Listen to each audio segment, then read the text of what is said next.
أعوذ بالله من الشيطان الرجيم. بسم الله الرحمن الرحيم.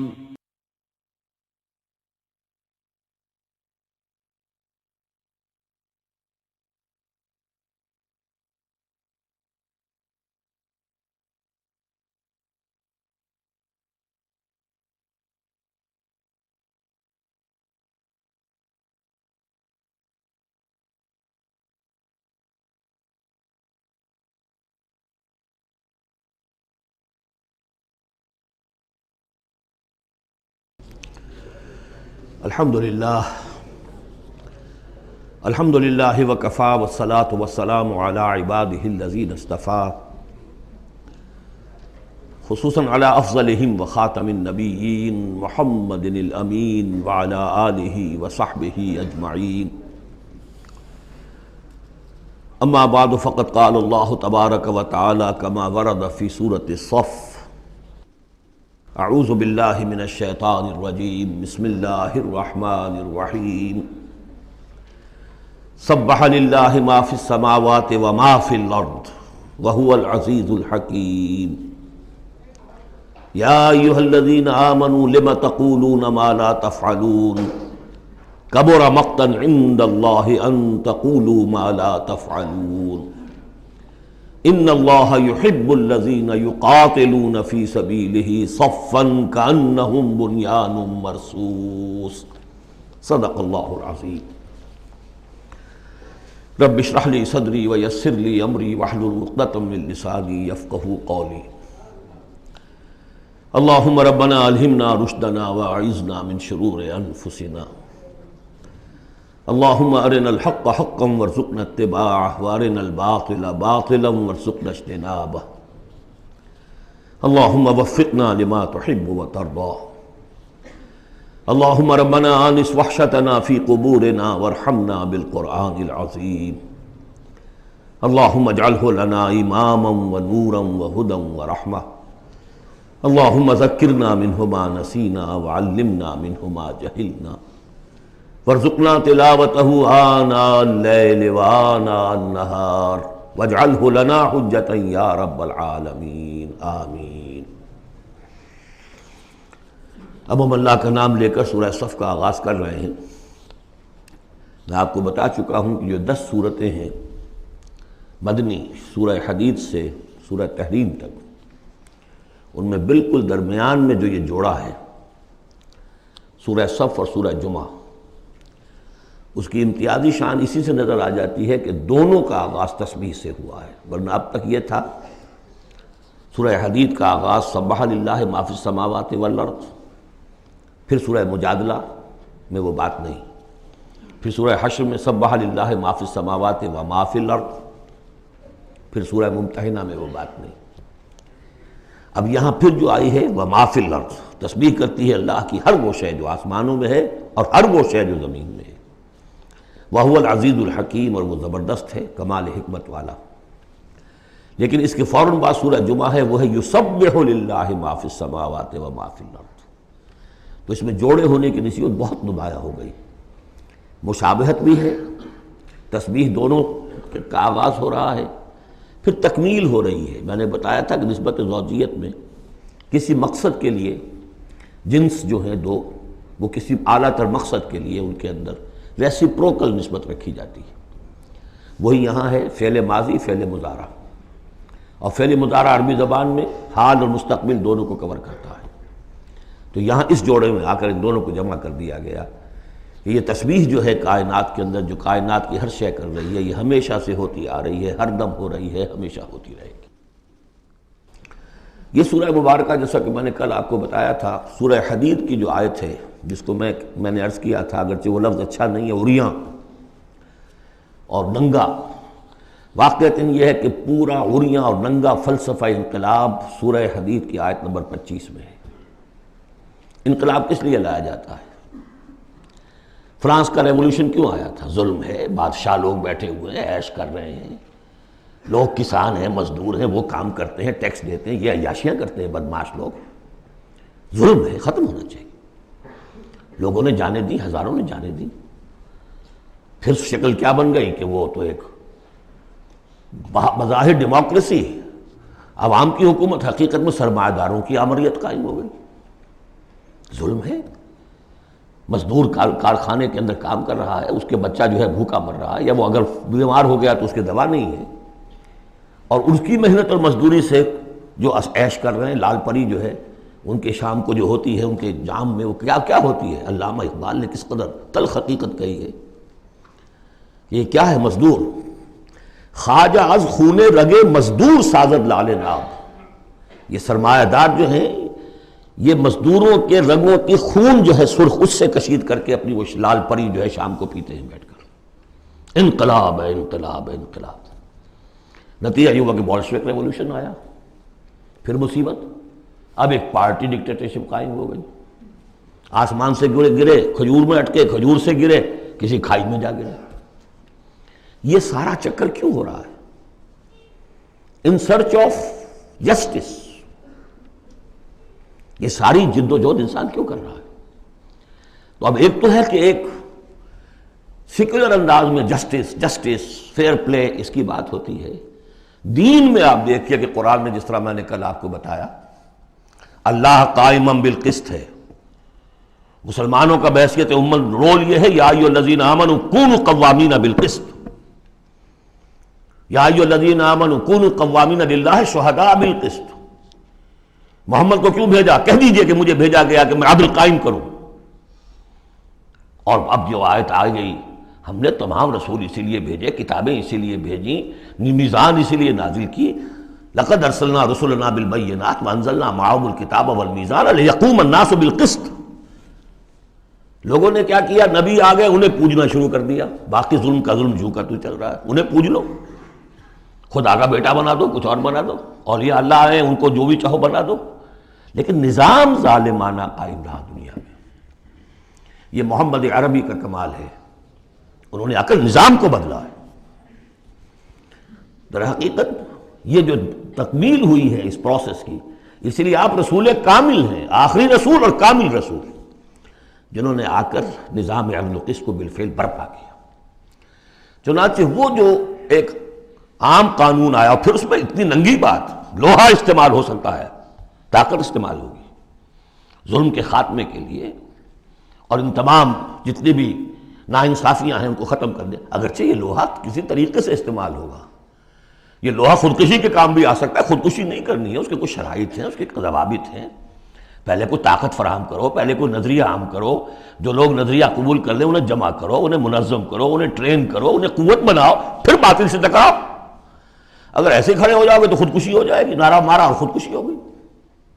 بہرحال وہ جو ننگا انقلابی نظریہ ہے، وہ حضور کی شخصیت کے ضمن میں اس آیت میں آ کر اب وہ واحد کے صیغے میں آ گیا، هو الذی ارسل رسولہ بالہدی ودین الحق لیظہرہ علی الدین کلہ۔ سورہ توبہ میں بھی آ چکی، سورہ فتح میں آ چکی، اب اس سورہ مبارکہ کا مرکزی مضمون وہی ہے۔ لیکن اس کے یوں سمجھ لیجئے کہ یہ اس کے 4 حصے کر لیجئے، 4 آیتیں، پھر 4 آیتیں، پھر 4 آیتیں۔ پہلی 4 آیتیں تمہیدی بھی ہیں، اور ایک اعتبار سے اس میں اصل میسج آ گیا ہے۔ دوسری 4 آیتوں میں سابقہ امت مسلمہ یعنی یہود کا طرز عمل ہے۔ تیسری آیت میں بعثت محمدی کا مقصد اور اس کے لیے مسلمانوں کو دعوت جہاد۔ 12 آیتیں یہ ہو جائیں گی۔ 2 آیتیں پھر بڑی خاص قسم کی ہیں کہ جو لوگ اس سورت کے پیغام کو قبول کریں اور اختیار کر لیں، ان کے کیا کیا مدارج ہیں، دنیا میں کیا ہے، آخرت میں کیا ہے۔ بسم اللہ الرحمن الرحیم، سبح للہ ما فی السماوات وما فی الارض وہو العزیز الحکیم۔ اب آ رہی ہے بات بالکل دو ٹوک، وہی جو میں نے کہا تھا ان تمام صورتوں میں ہے، زجر، توبیخ، جھنجھوڑنے کا انداز۔ کیا ہو گیا مسلمانوں تمہیں؟ یا ایھا الذین آمنوا ما لکم لم تقولون ما لا تفعلون، تمہیں کیا ہو گیا ہے مسلمانوں، تم جو کہتے ہو وہ کرتے نہیں، کیوں کہتے ہو جو کرتے نہیں؟ ایمان اللہ پر اور اس کے حکم پاؤں تلے، ایمان رسول کا، محبت اور عشق کے دعوے اس کے سنتوں کی دجیاں بکھیر دو۔ کیا ہے اس وقت نہیں تھا یہ، میں نے کہا وہاں تو ذرا سی کمی آئی تھی، ابھی اوسط کچھ گرا تھا، اس کے اوپر یہ پکڑ آ رہی ہے، تو آج سوچئے کہ آج اگر کہیں قرآن نازل ہو جائے اور آج اگر کہیں محمد رسول اللہ آ جائے تو اس امت کو دیکھ کر کیا کہیں گے کہ میری امت ہے؟ یہ 1.5 ارب انسان میری امت ہے۔ لما تقولون ما لا تفعلون کبر مقتا عند اللہ ان تقولوا ما لا تفعلون، بڑی شدید بیزاری کی بات ہے اللہ کے نزدیک کہ تم کہو جو کرتے نہیں۔ اب بتائیے اس سے بڑی زجر و توبیخ کیا ہوگی؟ اچھا معلوم ہوتا ہے کہ شاید کچھ لوگوں نے محبت رسول کے دعوے کیے ہوں گے۔ جاننا چاہتے ہو اللہ کو کون محبوب ہیں؟ ان اللہ یحب الذین یقاتلون فی سبیلہ صفا کانہم بنیان مرصوص، اللہ کو تو محبوب ہیں اپنے وہ بندے جو صفیں باندھ کر، اور صفیں بھی ایسی بنیان مرصوص۔ آج کل کا تصور کیجئے ری انفورسڈ کانکریٹ والز جو بڑے بڑے ڈیمز کی بنائی جاتی ہیں، اس زمانے میں بھی تھا، چنائی کر کے پھر تانبا اس کے اندر جو ہے وہ پگھلا کر، جو ہم دیکھ آئے ہیں ذوالقرنین کے معاملے میں، آتونی افرق علیہ قطرہ، اب وہ جو ہے وہ فورٹیفائڈ ایسی صفیں۔ آج ایک صاحب نے توجہ دلائی، اسی کا عکس ہونا چاہیے ہماری جب نماز کے اندر صف بندی ہوتی ہے، کوئی خلا نہیں ہونا چاہیے۔ حضور نے فرمایا کہ شیطان کھڑا ہوتا ہے بیچ میں، پھر کندھے سے کندھا ملا ہونا چاہیے، لیکن ہمارے ہاں اس کا کوئی اہتمام نہیں ہوتا۔ ہمارے ہاں اہل حدیث حضرات کو اہتمام کرتے ہیں، لیکن یہ ہے کہ کندھے سے کندھا ملنا اور پاؤں کے محاذات ایک ہونے چاہیے، آگے پیچھے نہ ہو۔ بہرحال یہ ضرورت ہے اس کی، ائمہ کو بھی کرنی چاہیے کوئی نہ کوئی توجہ۔ تو یہ اصل میں سمم بونم ایک اصطلاح ہے فلسفے کی، کہ ہر فلسفہ اخلاق میں ایک تصور ہوتا ہے خیر اعلیٰ، the highest good, highest virtue کیا ہے۔ آپ ایک فلسفہ دیتے ہیں اخلاق کا، اس کی روح سے سب سے بڑی نیکی کون سی ہے، تو جان لیجئے اسلام میں سمم بونم، اسلام کے خیر اعلیٰ قتال فی سبیل اللہ ہے۔ ان اللہ یحب الذین یقاتلون فی سبیلہ صفا کانہم بنیان مرصوص۔ اب سوچ لو، دیکھ لو، سوچ سمجھ کر قدم رکھو، جس کو ہو جان و دل عزیز اس کی گلی میں جائے کیوں۔ اس راستے پر آنا ہے تو یہ سمم بونم ہے۔ یہ 4 آیتیں ہو گئیں تمہید کی۔ 4 آیتیں ہیں اب بنی اسرائیل نے کیا کیا اللہ کے جلیل قدر پیغمبروں کے ساتھ۔ وَإِذْ قَالَ مُوسَىٰ لِقَوْمِهِ يَا قَوْمِ لِمَ تُؤْذُونَنِي وَقَدْ تَعْلَمُونَ أَنِّي رَسُولُ اللَّهِ إِلَيْكُمْ۔ یاد کرو جب کہ کہا موسیٰ نے اپنی قوم سے، اے میری قوم کے لوگوں کیوں مجھے ایذا دے رہے ہو، کوفت پہنچا رہے ہو، تکلیف دے رہے ہو۔ وَقَدْ تَعْلَمُونَ أَنِّي رَسُولُ اللَّهِ إِلَيْكُمْ، جبکہ تم جانتے ہو میں اللہ کا رسول ہوں۔ میرے نزدیک یہاں رسول بمانی نبی کے ہے۔ حضرت موسیٰ بنی اسرائیل کے لیے نبی تھے، رسول نہیں۔ رسول تھے الی فرعون، جہاں کہیں ذکر آیا بحیثیت رسول الی فرعون وملئہ، الی فرعون وملئہ، الی فرعون وملئہ، کیونکہ رسول کے بعد قاعدہ یہ ہوتا ہے کہ پھر رسول کی بات نہ مانے تو قوم ہلاک کی جاتی ہے۔ حضرت موسیٰ کی بات نہیں مانی، 4 کے سوا ہلاک نہیں کی گئی۔ تو حضرت موسیٰ کی حیثیت بنی اسرائیل کے لیے نبی کی ہے، لیکن آل فرعون کے لیے وہ رسول تھے، مانو مجھے اور میرے ساتھ واپس کرو ان کو، بنی اسرائیل کو۔ وَقَدْ تَعْلَمُونَ أَنِّي رَسُولُ اللَّهِ إِلَيْكُمْ، جانتے ہو میں اللہ کا نبی ہوں۔ فَلَمَّا زَاغُوا، جب وہ کج ہو گئے، ٹیڑھے ہو گئے، أَزَاغَ اللَّهُ قُلُوبَهُمْ، اللہ نے بھی ان کے دلوں کو ٹیڑھا کر دیا۔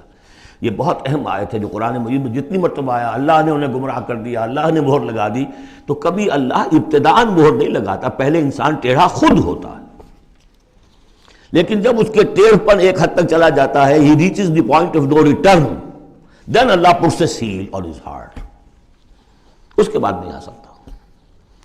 تو جب وہ ٹیڑھے ہو گئے اللہ نے ان کے دلوں کو بھی ٹیڑھا کر دیا۔ واللہ لا یہدی القوم الفاسقین، اللہ فاسقوں کو زبردستی ہدایت نہیں دیتا۔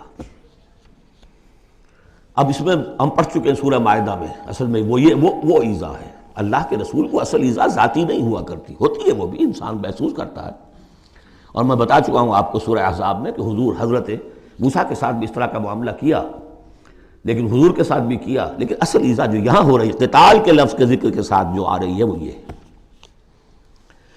وَإِذْ قَالَ عِيسَى ابْنُ مَرْيَمَ، دوسرا دور۔ اب یہ ہے رسول، اصل میں بنی اسرائیل کے لیے رسول بن کر آئے وہ حضرت عیسیٰ، رسولاً الی بنی اسرائیل۔ سورہ آل عمران کی وہ الفاظ بہت اہم ہیں۔ وَإِذْ قَالَ عِيسَىٰ ابْنُ مَرْيَمَ يَا بَنِي إِسْرَائِيلَ إِنِّي رَسُولُ اللَّهِ إِلَيْكُمْ، اور جب یاد کرو جب کہ کہا عیسیٰ ابن مریم نے، اے بنی اسرائیل میں اللہ کا رسول ہوں تمہاری طرف، مصدقا لما بین یدی من التوراۃ، اور میں تصدیق کرتے ہوئے آیا ہوں اس کی جو میرے سامنے ہے تورات میں سے، ومبشرا برسول، اور بشارت دیتے آیا ہوں ایک رسول کی، یاتی من بعدی جو میرے بعد آئیں گے، اسمہ احمد، جن کا نامی احمد ہے، صلی اللہ علیہ وسلم، احمد مجتبی۔ فلما جاءہم بالبینات، یہ وہی حضرت عیسیٰ کے بارے میں جب وہ آئے کھلی نشانیاں لے کر، معجزے لے کر، عظیم ترین معجزے لے کر، قالوا ھذا سحر مبین، انہوں نے کہہ دیا یہ تو سحر مبین ہے۔ ومن اظلم ممن افترا، اب یہ تیسرا دور ہے، اب محمد رسول اللہ آ گئے ہیں صلی اللہ علیہ وسلم، اور وہ ہم پڑھائیں سورہ بنی اسرائیل میں، عسیٰ ربکم ان یرحمکم وان عدتم عدنا، اے بنی اسرائیل تم ہمارے لاڈلے تھے، اس میں کوئی شک نہیں، ہم نے تمہیں چنا تھا، اخترناہم علی علم، لیکن تم نے اپنی بد عملی کی وجہ سے اپنے آپ کو راندہ درگاہ بنا لیا، لیکن ہماری محبت اب بھی موجود ہے۔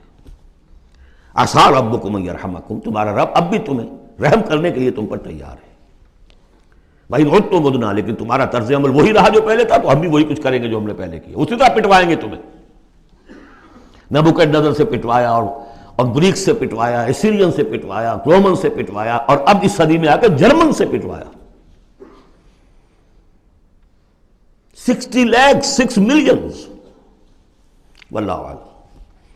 بہرحال اب تیسرا دور آیا، ومن اظلم ممن افترى علی اللہ الکذب، اس سے بڑھ کر ظالم کون ہوگا جو اللہ پر جھوٹ تلاسے، وہو یدعی الی الاسلام، بلایا جا رہا اسلام کی طرف، اب محمد رسول اللہ انہیں دعوت دے رہے ہیں، واللہ لا یہدی القوم الظالمین، اللہ ایسے ظالموں کو زبردستی ہدایت نہیں دیتا۔ عسیٰ ربکم ان یرحمکم، لیکن اس کے بعد فرما دیا اگلی آیت میں، ان ھذا القرآن یہدی للتی ہی اقوم، یہ قرآن ہے، شاہدرہ ہے، ہماری رحمت کا شاہدرہ قرآن حکیم ہے، داخل ہونا ہے آؤ داخل ہو جاؤ۔ اب حضور کے ساتھ جو کچھ کر رہے تھے اس کا کلائمیکس یہ تیسری آیت ہے، یریدون لیطفئوا نور اللہ بافواہہم، وہ تلے ہوئے ہیں کہ اللہ کے نور کو اپنی منہ کی پھونکوں سے بجھا کر رہیں گے۔ یہ خاص یہود کے بارے میں ہے یہ آیت، اچھی طرح سمجھ لیجئے، اور اس کا کلائمیکس اب آ رہا ہے، اب آ رہا ہے۔ The final showdown is going to come now and not very far off, very soon. Armageddon اسے کہہ لیں۔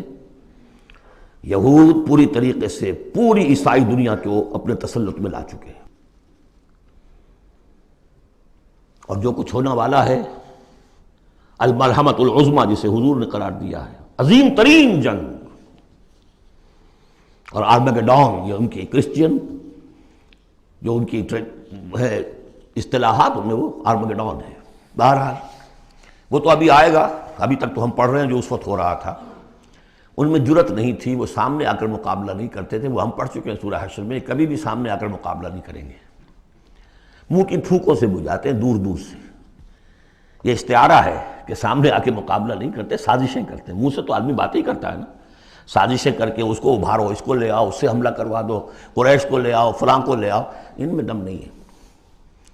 اسی کو کہا ہے مولانا ظفر علی خان نے، نور خدا ہے کفر کی حرکت پہ خندہ زن، پھونکوں سے یہ چراغ بجھایا نہ جائے گا۔ یریدون لیطفئوا نور اللہ بافواہہم واللہ متم نورہ ولو کرہ الکافرون، اللہ اپنے نور کا اتمام فرما کر رہے گا خواہ یہ کافروں کو کتنا ہی ناگوار ہو۔ یہ جو ہے آیت آئی ہے اس سے پہلے سورہ توبہ میں، یریدون ان یطفئوا نور اللہ بافواہہم ویابی اللہ الا ان یتم نورہ ولو کرہ الکافرون، اتنا سا فرق ہے، باقی آیت جو کی تو ہے۔ اب تیسرا حصہ ہے سورت کا، اب حضور کی بعثت کس لیے ہوئی؟ هو الذی ارسل رسولہ بالہدی ودین الحق لیظہرہ علی الدین کلہ۔ یہ خاص آیت میں آپ کو بتا چکا ہوں کہ انبیاء کی بعثت، رسولوں کی بعثت کے لیے بشیر، نذیر اور مذکر، مربی، معلم، یہ سارے الفاظ، شاہد، یہ سب مشترک ہیں۔ یہ صرف محمد رسول اللہ کے لیے ہے اور 3 دفعہ ہے۔ وہی ہے اللہ جس نے بھیجا اپنے رسول کو صلی اللہ علیہ وسلم، الہدا، کامل ہدایت نامہ جو ان پر کامل ہو گیا، اور دین حق، وہ میزان جو دی گئی تھی تمام انبیاء کو، وہ میزان اب کامل ہو کر دین حق، سچا، مکمل، عادلانہ مبنی بر عدل و قسط نظام زندگی ہے جو بن گیا. کس لیے بھیجا ہے؟ لِیُظْہِرَہُ سے غالب کریں. یہ نہیں وہ پامال رہے اور 30 لاکھ لوگ حج کرتے رہے، بس اللہ اللہ خیر صلی اللہ. رہ گئی رسم اذاں روح بلالی نہ رہی، فلسفہ رہ گیا تلقین غزالی نہ رہی. یہ 30 لاکھ آدمی اگر کفن باندھ لیں اپنے سر سے تو دنیا میں انقلاب آ جائے کہ نہ آ جائے. حج کری آؤ، رمضان کا عمرہ کراؤ. Rituals never rituals. حرام سے کمائی کرو اور عمرے کرو. هو الذی ارسل رسولہ بالہدی ودین الحق لیظہرہ علی الدین کلہ ولو کرہ المشرکون. مشرکوں کو تو یہ پسند نہیں ہوگا. مشرک چاہیں گے توحید کا نظام قائم ہو جائے، اللہ کی حکومت پوری زندگی پہ قائم ہو جائے. اور مشرک کون ہے؟ مشرک صرف بت پرست نہیں ہے. سب سے بڑا مشرک وہ ہے جو کہ ہیومن سوورنٹی کا اعلان کر رہا ہے. وہ تو خدائی کا اعلان کر رہا ہے. بت پرست نے تو یہی سمجھا ہوگا یہ کوئی دیوی ہے، دیوتا ہے، کوئی ہماری سفارش کر دے گا. اس کے علاوہ وہ تو خدا بن رہے ہو تم کہ ہم حاکم ہیں. یہ دعویٰ تو نمرودیت کا دعویٰ ہے، یہ دعویٰ تو فرعونیت کا دعویٰ ہے. حاکم ہم ہیں. الیس لی ملک مصر وہذہ الانہار تجری من تحتی. فرق یہ ہے کہ وہ ایک شخص ہوتا تھا، اب پوری قوم ہے، بس اور کچھ بھی نہیں. وہ کبھی پسند نہیں کر سکتے. تصادم ہونا ناگزیر ہے، جہاد کرنا پڑے گا، کشمکش کرنی پڑے گی. اب وہ کون کریں گے؟ جو اللہ کو ماننے کا دعویٰ کرے اور رسول کو ماننے کا دعویٰ کرے. اگلی آیت پڑھ لیجئے.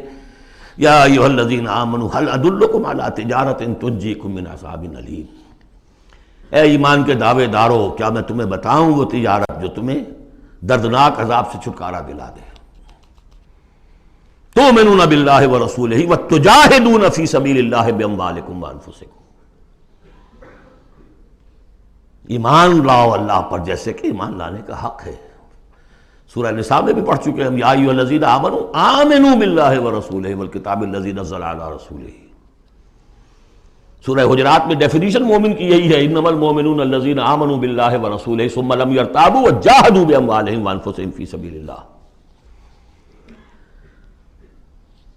تؤمنون باللہ ورسولہ وتجاہدون فی سبیل اللہ باموالکم وانفسکم ذالکم خیر لکم ان کنتم تعلمون یغفر لکم ذنوبکم ویدخلکم جنات تجری من تحتہا الانہار. وہ تمہارے لیے تمہارے گناہ بخش دے گا، تمہیں داخل کرے گا ان باغات میں کہ جن کے نیچے نہریں بہتی ہوں گی، اور ان باغات میں مسکن دے گا. مساکن طیبہ، بہت پیارے، بہت اعلیٰ. فی جنات عدن، ریزیڈینشل گارڈنز میں. ذالک الفوز العظیم. یہی بڑی کامیابی ہے. یہ بہت اہم نکتہ ہے. بندہ مومن کی نگاہ اس کامیابی پر جمی ہونی چاہیے، دنیا کی کامیابی پہ نہیں. دنیا میں دین کی کامیابی پر بھی نہیں. آپ حیران ہو یہ کیا کہہ رہا ہے؟ نصب العین صرف آخرت. اگر آپ نے دنیا میں کامیابی کو نصب العین بنا لیا تو گڑبڑ ہو جائے گی.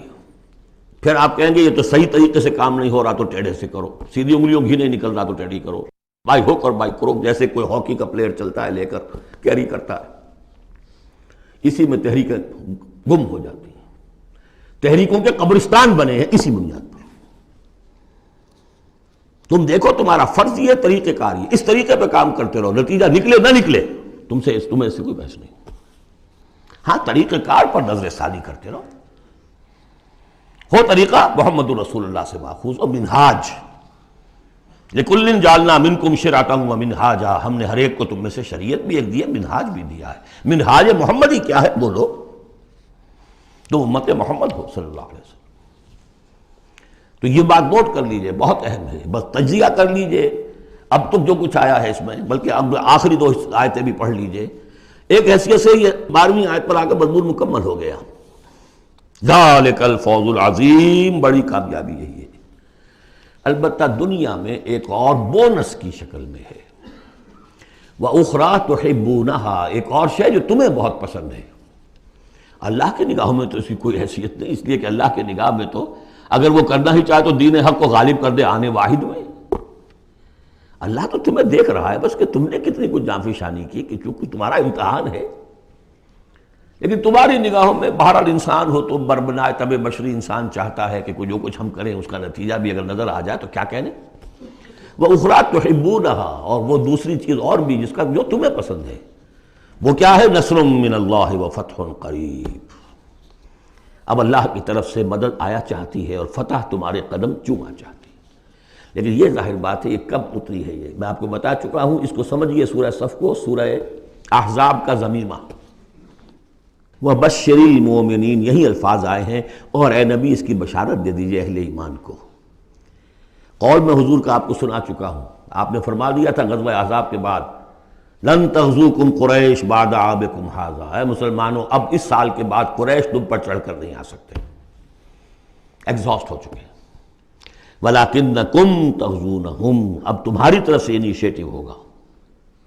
اور وہ انیشیٹو تھا کہ جو عمرے کے سفر کی نیت سے آپ نے کیا. صلح حدیبیہ ہو گئی اور اِنَّا فَتَحْنَا لَكَ فَتْحًا مُبِينًا کی آیت اتر گئی.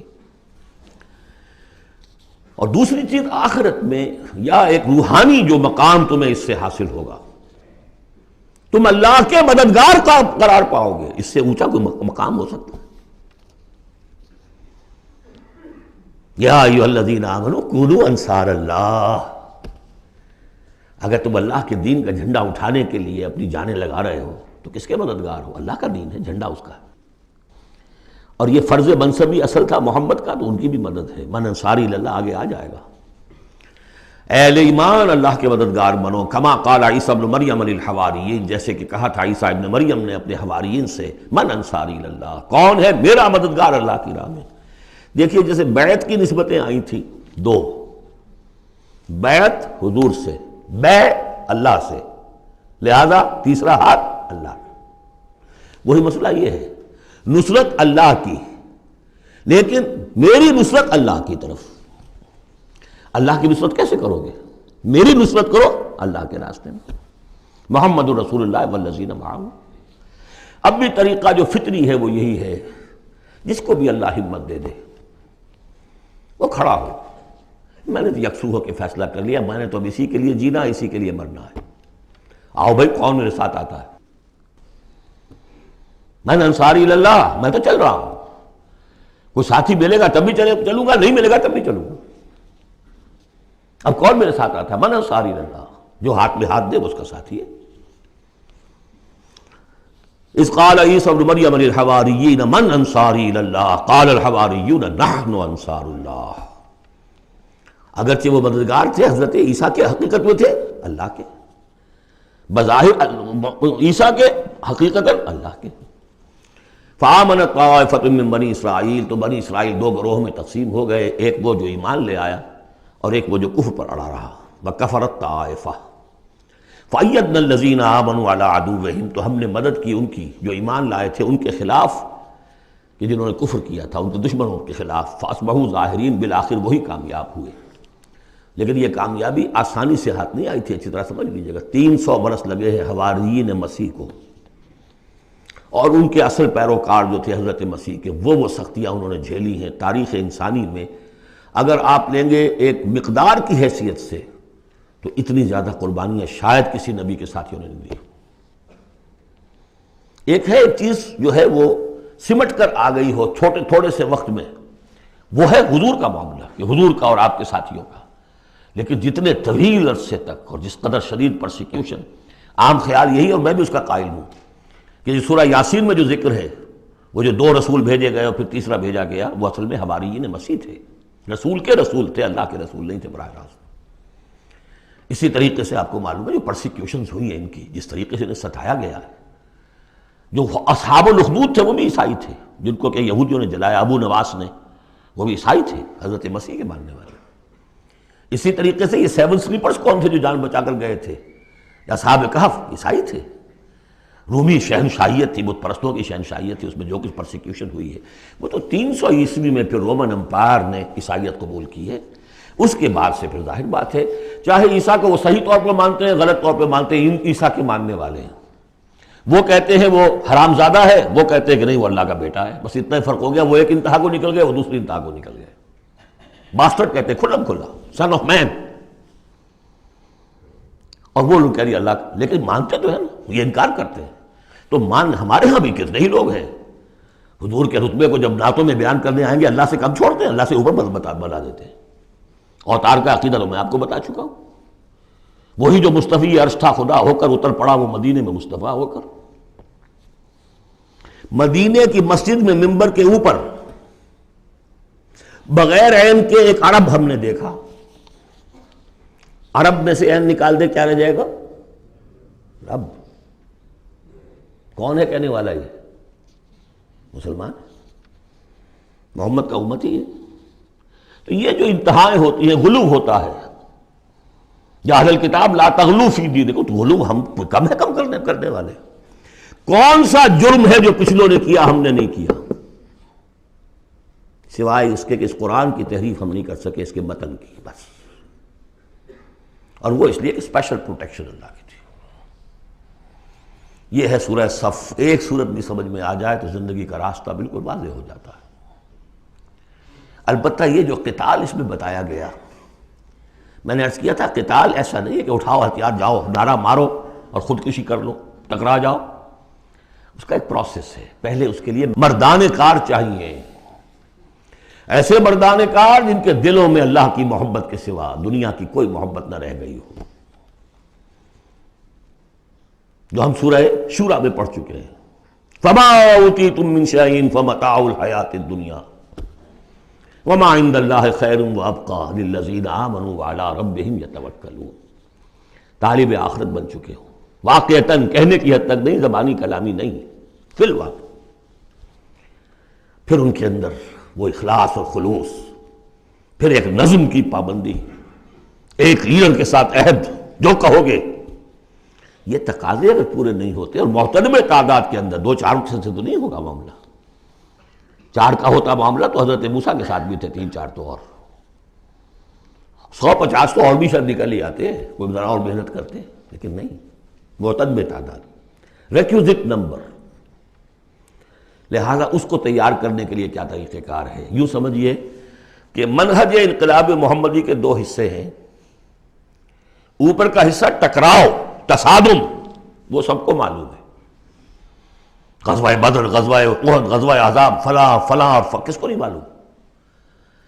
لیکن اکبر الآبادی کا بڑا پیارا شعر ہے، خدا کے کام دیکھو بعد کیا ہے اور کیا پہلے ہے، نظر آتا ہے مجھ کو بدر سے غار حرا پہلے۔ یہ غار حرا کی جو تنہائیاں تھیں، جو سوچ و بچار تھا، پھر اس نے 12 برس تک مکے میں جو دعوت، تبلیغ، تربیت، تزکیہ، تعلیم، تنظیم، یہ کام کیا ہے۔ یہ ہے جس کا نتیجہ سامنے نظر آتا ہے۔ چاہے تمہارے جسم کے ٹکڑے اڑا دیں، تم نے ہاتھ نہیں اٹھانا۔ یہ ارادہ آسان کام ہے کوئی؟ بلی کو بھی آپ گھیر لیں اگر کسی کونے میں تو وہ آپ پر حملہ کر دے گی۔ ڈیسپریٹ آدمی 2-3 کو مار کر مرے گا، ایسے نہیں مر سکتا آدمی۔ آدمی بڑی شے ہے، لیکن اجازت نہیں ہے۔ یہ تیاری جو کرائی ہے محمد رسول اللہ نے، تو ایک ہے تصادم کا مرحلہ، اور ایک ہے تصادم کے لیے آدمی تیار کرنا۔ آدمی فراہم کیسے کرے، تیار کیسے کرے؟ اس کو میں نے قرار دیا ہے منہج انقلاب نبوی کی اساسی منہاج۔ ایک ہے تکمیلی منہاج، تصادم، ٹکراؤ، جنگ۔ اساسی منہاج ہے how to procure proper people, procurement of people and then their training۔ یہ ہے مسئلہ، اور اس کا مرکز و محور قرآن ہے۔ اگلی سورہ، سورہ جمعہ، اسی سے بحث کر رہی ہے۔ یوں سمجھ لیجئے کہ بعثت محمدی کا مقصد، اس کے لیے تصادم کے مراحل، یہ سورہ صف میں، لیکن اس کے لیے مردان کار کی تیاری کا عمل سورہ جمعہ میں۔ بسم اللہ الرحمن الرحیم۔ یسبح للہ ما فی السماوات وما فی الارض الملک القدوس العزیز الحکیم۔ هو الذی بعث فی الامیین رسولا منہم یتلو علیہم آیاتہ ویزکیہم ویعلمہم الکتاب والحکمہ۔ اب دیکھیے آپ، جیسے وہ آیت 3 دفعہ آ چکی تھی، یہ 4تھی مرتبہ آ رہی ہے۔ وہ بنیادی طریقہ کار کیا تھا؟ قرآن کی تلاوت۔ قرآن اس مقناطیس کے مانند تھا کہ جس کے اندر جس کی روح بیدار ہے اس کو کھینچ لے گا۔ یہ ہے آپ کا آلہ دعوت۔ اب آپ کے پاس وہ آ گئے جو سلیم الفطرت، کسی درجے میں سلام، جن کی زیادہ سلیم الفطرت اور زیادہ جو ہے وہ فوراً آ گئے، کچھ کو تھوڑا سا وقت لگا، پھر کچھ اور وقت لگا، کچھ اور وقت لگا، تو 12 برس میں مکے کی جو ہے وہ ہانڈی کے اندر پوری طرح بلو کر نکال دیا گیا۔ اور جو نکالا پھر ان کی تربیت، ان کی تعلیم اسی کتاب سے، حکمت قرآن پر بیس کر رہا ہے سارا پروسیس، تربیت بھی قرآن سے، تزکیہ بھی قرآن سے، دعوت بھی قرآن سے، تذکیر بھی قرآن سے، تبشیر بھی قرآن سے، انذار بھی قرآن سے۔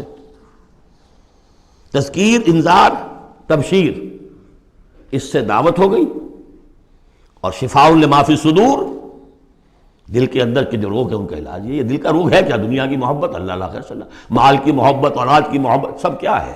ہاتھی کے پاؤں میں سب کے پاؤں دنیا کی محبت۔ یہ قرآن نکال دیتا ہے۔ هو الذی بعث فی الامیین رسولا منہم، وہی ہے جس نے بھیجا، اٹھایا امیین میں سے ایک رسول، انہی میں سے، یتلو علیہم آیاتہ، ان کو پڑھ کر سناتا ہے اللہ کی آیات، یہ وہ مقناطیس، وَيُزَكِّيهِمْ وَيُعَلِّمُهُمُ الْكِتَابَ، وہ تزکیہ کر رہا ہے۔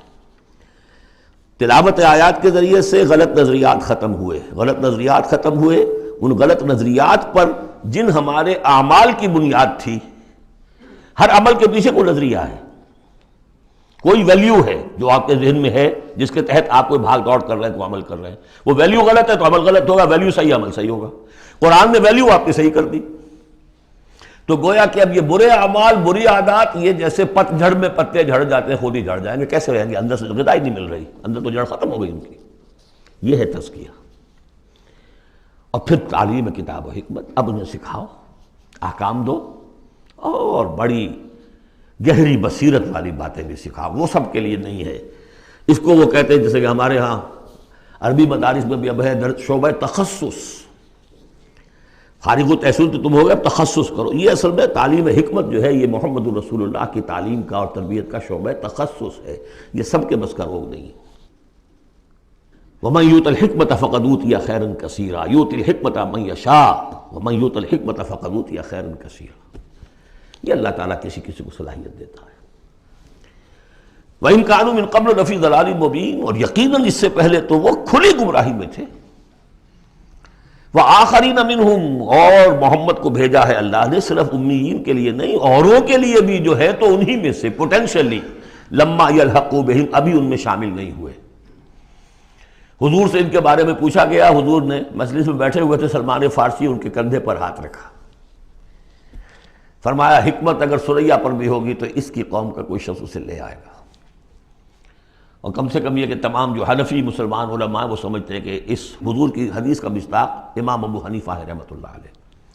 بہرحال اس میں کوئی شک نہیں کہ ایرانی قوم جو ہے بحیثیت مجموعی بہت ذہین، فتین، فلاسفر ایک سے ایک بڑھ کر، متکلم سارے کے سارے ایرانی ہیں۔ یہ ساری چیزیں ان کے ہاں، فلسفہ، منطق، دو چیزیں کی گھٹی میں۔ 3 مراکز رہے ہیں دنیا میں فلسفہ اور منطق کے، ہندوستان، ایران، یونان، 3 ہے۔ نمبر 2 پہ جرمنی آ جائے گا، اس لیے کہ وہ بھی ایرینز ہیں۔ یہ ایرینز ہیں، یہ حام کی نسل ہے میری تحقیق کے مطابق۔ اللہ تعالیٰ نے سام کی نسل کو چن لیا نبوت کے لیے، حام کی نسل کو چن لیا حکمت کے لیے۔ وآخرین منہم لما یلحقوا بہم، میرے نزدیک اس آیت کی صحیح تعبیر کیا ہے کہ ایک نیوکلیس، جیسے کہ اسٹرکچر آف ایٹم ہے، ایک نیوکلیس ہے، اس میں پروٹونز ہوتے ہیں، اور بھی بڑی بلائیں ہوتی ہیں، اب تو ایک سے ایک نکلی آ رہی ہیں۔ جب ہم نے فزکس پڑھی تھی تب یہ تھا کہ ایک نیوکلیس ہے، اس میں پروٹونز ہیں، پازیٹیو چارج ہے، اور پھر یہ ادھر جو ہے وہ اب جو الیکٹرانز چل رہے ہیں دائرے میں، بڑا ایٹم جو ہے وہ بہت سے دائروں میں۔ تو نیوکلیس اس امت کا امیین، بنو اسماعیل اور ان کے تابع اہل عرب مشرکین، یہ نیوکلیس۔ پھر سب سے پہلے ایرانی آ گئے، پہلا جو ہے نیوٹرون، الیکٹران ایرانیوں کا ہے۔ پھر رومی آ گئے، کچھ آ گئے ادھر سے، کچھ قبطی آ گئے، ایجپشنز، ادھر سے آگے آپ بڑھے تو ہندی آ گئے، سندھی آ گئے، پہلے سندھی آئے پھر ہندی آئے، یہ سب ہیں اب مختلف دائرے، یہ بڑھتا جا رہا ہے۔ لیکن نیوکلیس امیین، اور باقی سب آخرین۔ امیین میں سے چونکہ خود حضور تھے لہذا ان پر اتمام حجت آخری درجے میں ہو گئی، لہذا ان کے لیے کوئی رعایت نہیں تھی، اگر ایمان نہیں لائیں گے تو قتل کر دیے جائیں۔ یہ سورہ توبہ میں ہم پڑھ چکے ہیں۔ آخرین کے لیے رعایت یہ ہے کہ چاہیں تو اسلام لائیں چاہیں تو نہ لائیں، یہودی رہیں، عیسائی رہیں، کوئی رہیں، مجوسی رہیں، ہندو رہیں، سکھ رہیں، پارسی رہیں، جو چاہیں رہیں، لیکن نظام اسلام کا ہوگا، غلبہ اللہ کا ہوگا، دین ہم قائم کریں گے، تم رہو اپنے طور پر جو ہندو رہو، جو چاہو رہو۔ وآخرین منہم لما یلحقوا بہم وہو العزیز الحکیم، اور وہ عزیز ہے اور حکیم ہے۔ ذالک فضل اللہ یؤتیہ من یشاء، یہ اللہ کا فضل ہے، وہ دیتا ہے جسے چاہتا ہے، اللہ کا فضل ہے۔ اس فضل کے بڑے درجے ہیں۔ سورہ بنی اسرائیل میں آیت پڑھی، ان فضلہ کان علیک کبیرا، حضور سے خطاب ہے، سب سے بڑا فضل، سب سے بڑا فضل، سب سے بڑا فضل اس پوری کائنات میں محمد رسول اللہ پر ہوا۔ اگرچہ ان کا فضل کس طور سے ہوا ہے وہ آپ دیکھ لیجئے، ماریں پڑی ہیں، پتھراؤ ہوا ہے، خون کے دھارے چھوٹے ہیں۔ اللہ کا فضل جو ہے دنیا میں وہ ناز و نام نہیں ہے، عیش نہیں ہے، آرام نہیں ہے۔ جس میں سب سے بڑا فضل تھا اسے یتیم پیدا کیا، پوستھیومس پیدا بھی ہوا باپ کے فوت ہونے کے بعد، بالکل مفلس قلاش۔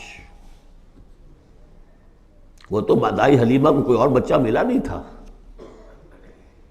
تو قرۂ فال بنا میں من دیوانہ زدن ہو گیا معاملہ، ورنہ لوگ جاتے تھے، اچھے کھاتے پیتے گھرانوں کے بچے لیتے تھے، یتیم کو کون لے جائے گا؟ لیکن وہ یتیم پھر کیا بنا؟ در یتیم۔ وَوَجَدَكَ ضَالًّا فَهَدَىٰ وَوَجَدَكَ عَائِلًا فَأَغْنَىٰ أَلَمْ يَجِدْكَ يَتِيمًا فَآوَىٰ۔ پھر جو کچھ ہوا ہے سخت، آپ کا جو نوجوانی کا دور ہے، سخت مشقت مزدوری۔ آپ کہتے ہیں میں قریش کی بھیڑیں بکریاں چند ٹکوں کی مزدوری پر چلایا کرتا تھا، قراریت، درہم و دینار نہیں، قراریت، ٹکے پیسے۔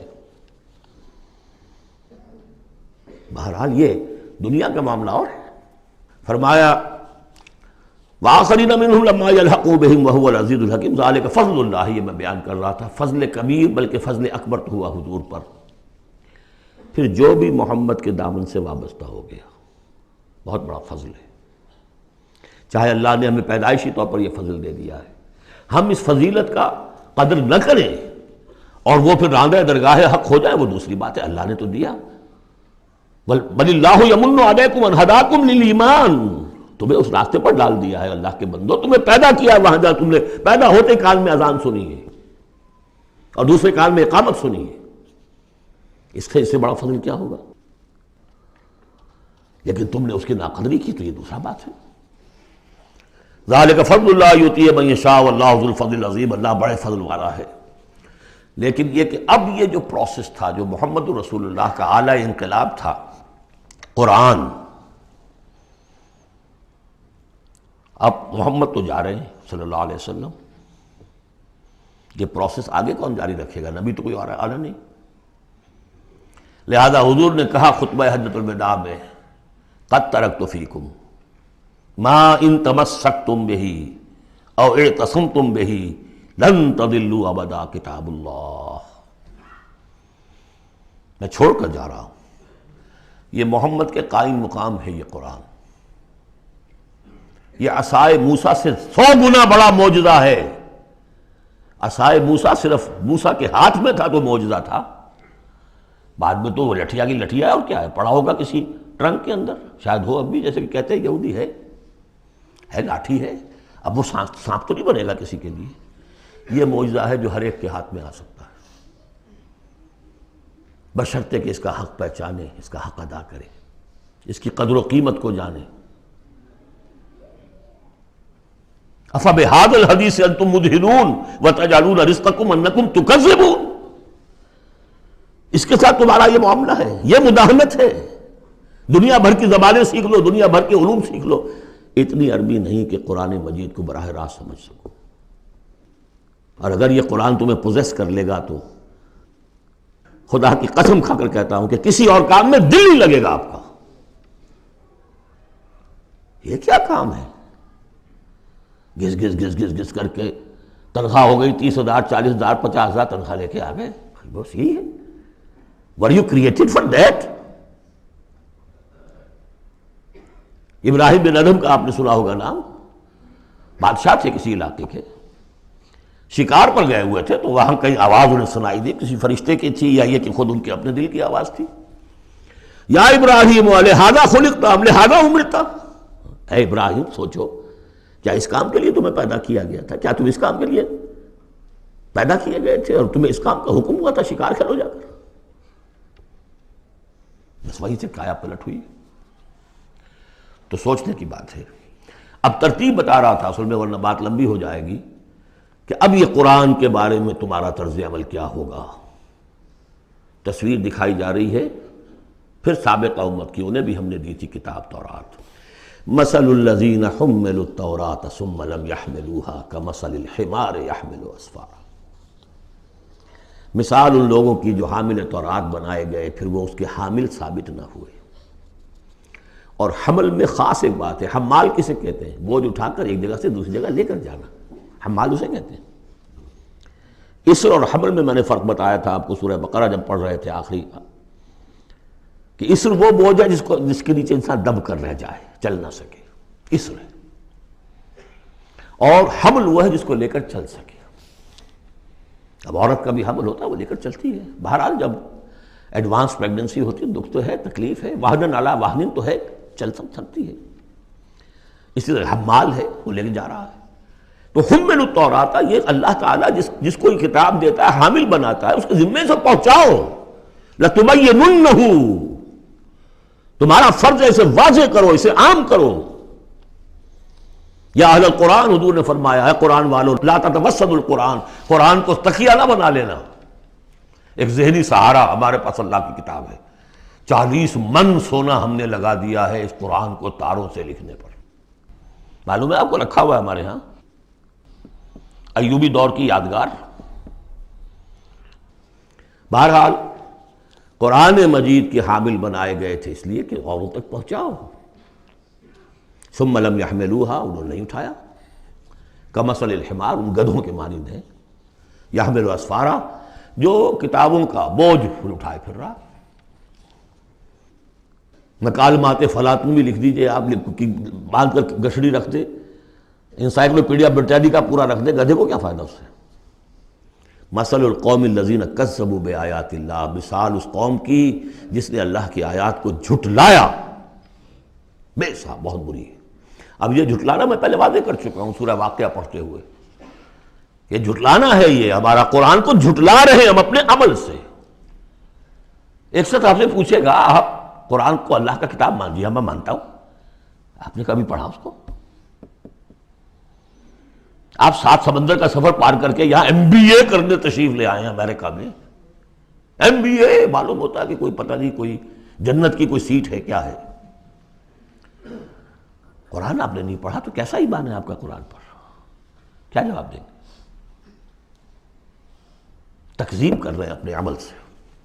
بئس مثل القوم الذین کذبوا بآیات اللہ واللہ لا یہدی القوم الظالمین. اللہ ایسے ظالموں کو زبردستی تو ہدایت نہیں دیتا. اللہ کی ہدایت ایسی گھٹیا شے تو نہیں ہے, اتنی حقیر شے تو نہیں ہے.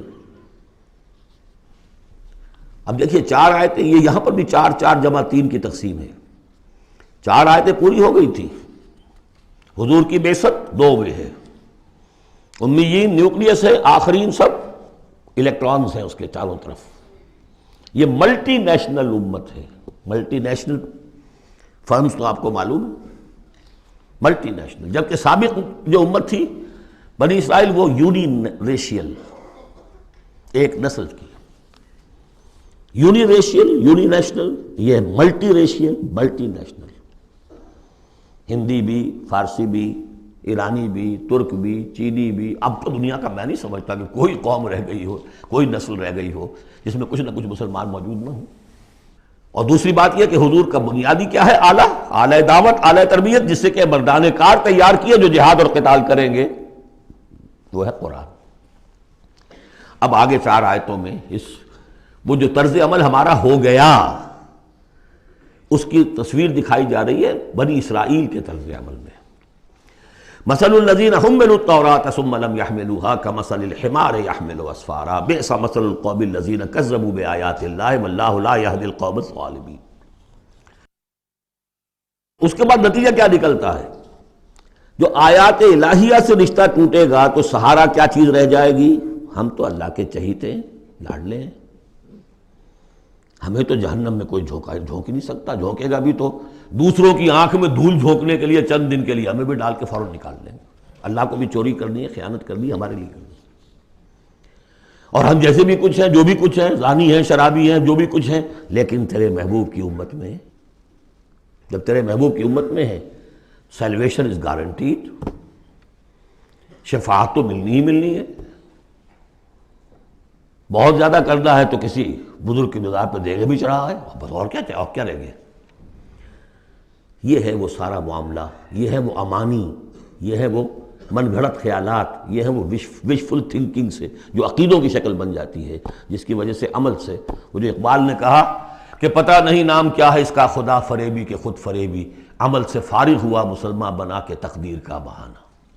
وہ تقدیر کی بجائے آپ یہاں یہ عقائد جوڑ لیجئے تو پھر عمل کی کیا ضرورت ہے؟ بے وقوف ہوگا جو عمل کرے، رشوت نہ لے، عیش نہ کرائے بچوں کو، بے وقوف ہے، احمق ہے، پاگل ہے۔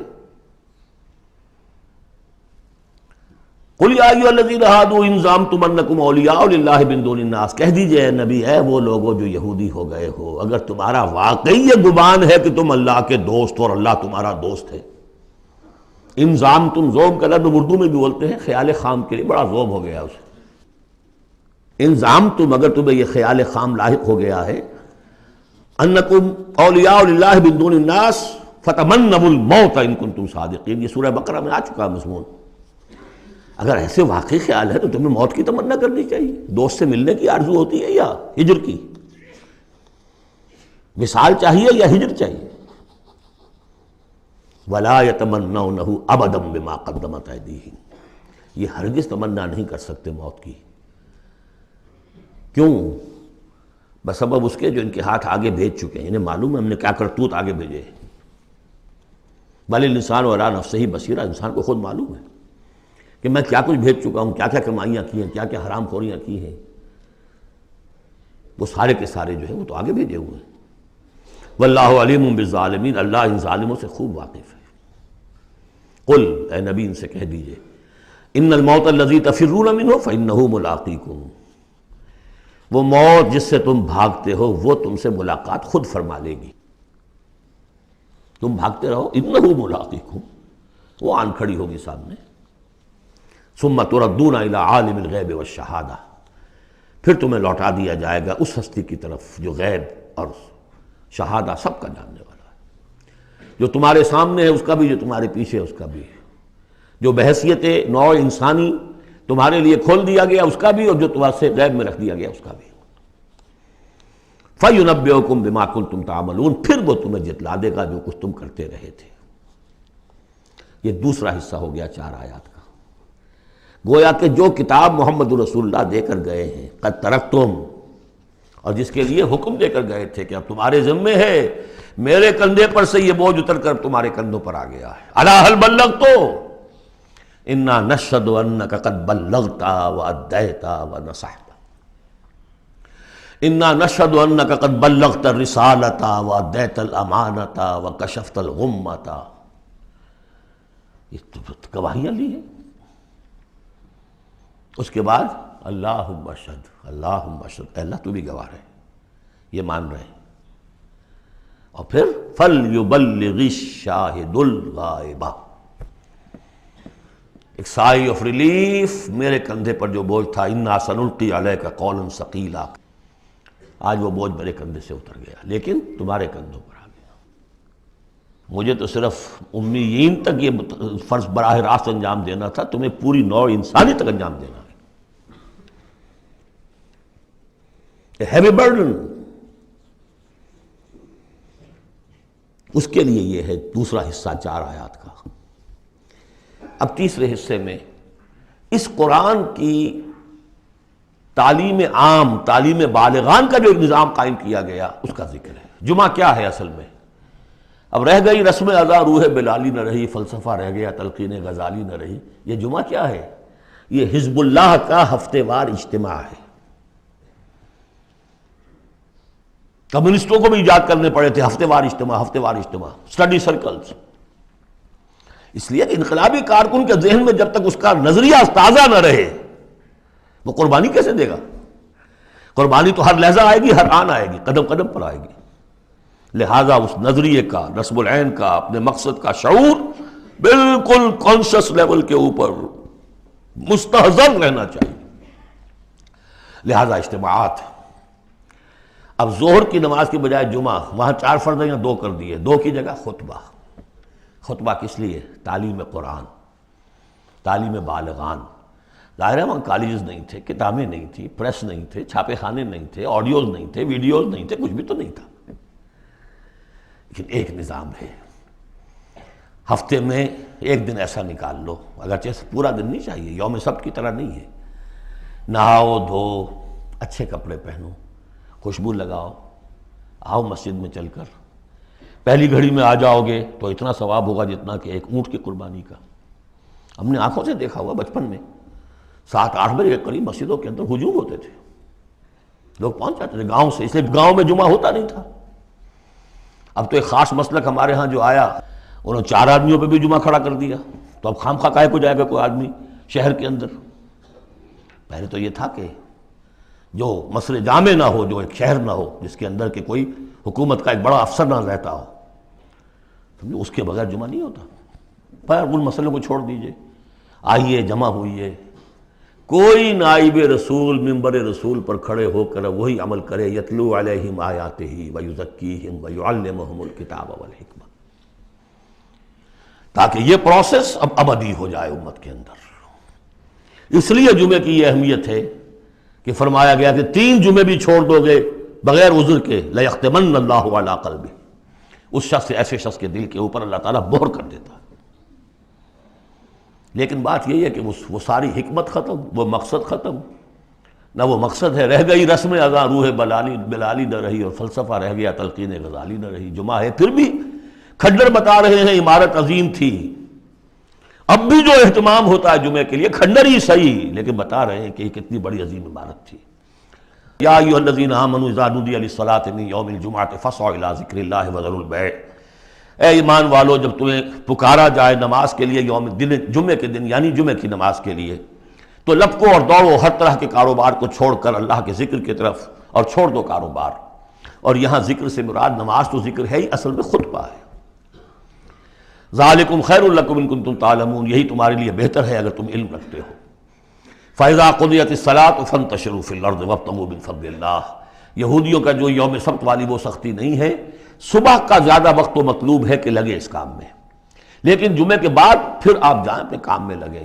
جب نماز ادا ہو چکے تو اب تم زمین میں منتشر ہو سکتے ہو، اور جاؤ اللہ کا فضل تلاش کرو، وابتغوا من فضل اللہ واذکروا اللہ کثیرا لعلکم تفلحون، اور اللہ کو یاد کرو کثرت سے تاکہ تم فلاح پاؤ۔ وَإِذَا رَأَوْا تِجَارَةً لَمْ يَدْخِلُوا، یہ بھی کمزوری آ گئی جو مسلمانوں کے اندر ایک پیدا ہوئی تھی، اس کا طرف اشارہ کر دیا گیا اس صورت میں بھی۔ جب انہوں نے دیکھا کوئی تجارت کا معاملہ یا کوئی اور کھیل کود، انفضوا الیہا، تو خاص منافقین جو تھے وہ دوڑ کے چلے جاتے تھے، وترکوک قائما، اور آپ کو چھوڑ جاتے تھے کھڑے ہوئے۔ اور اس لیے کہ عام خیال یہ ہے کہ عام طور پر پہلے جو ہے خطبہ جیسے عیدین میں بعد میں ہوتا ہے، ایسے ہی جمعے کا خطبہ بھی بعد میں ہوتا ہے، سمجھا انہوں نے نماز تو ہو گئی چلو۔ فرمایا نہیں، قل ما عند اللہ خیر من اللہو والتجارہ، ان سے کہہ دیجئے جو اللہ کے پاس ہے وہ کہیں بہتر ہے اس کھیل کود سے بھی، تجارت سے بھی۔ واللہ خیر الرازقین، اور اللہ بہترین رزق عطا کرنے والا ہے۔ بارک اللہ لی ولکم فی القرآن العظیم ونفعنی وإیاکم بالآیات والذکر الحکیم۔